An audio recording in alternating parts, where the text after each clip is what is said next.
Human beings simply aren't built to function at the cruising altitude of a 747. Our bodies will be literally dying, and I mean literally dying.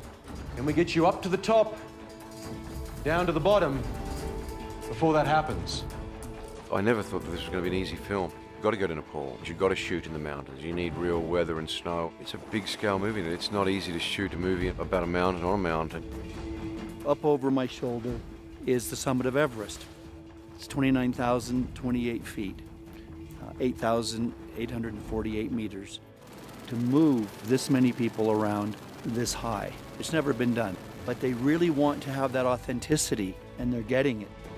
To think about an entire crew getting up there every morning and the logistics that it takes to do that is extraordinary. There are times where you have helicopters flying over from one unit to the next unit, transferring an actor to a stunt scene or then bringing them back for something else, or bringing food to the second unit. It was a sight to behold.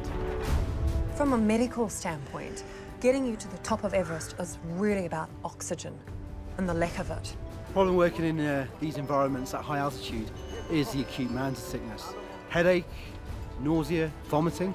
That's when it's getting more serious. That's sort of called moderate acute mountain sickness. It was dangerous, or going up to the memorial and going too high too fast and having altitude sickness. So you have a camera guy sitting there and, you know, he's starting to feel like he has the most severe flu he's ever had, and you're trying to do another scene, but you don't even know your name because you're so altitude sick. You don't conquer a mountain. The mountain is something that you have to get to understand. You have to appreciate what's going on at any given time with the wind, with the amount of snow, how your own abilities and strengths at the time and the oxygen supplies and all of these things all come into play. There's no oxygen. Repeat, no O.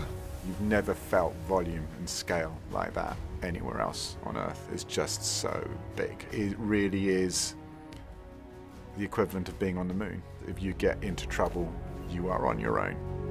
Everest, dal 24 settembre al cinema.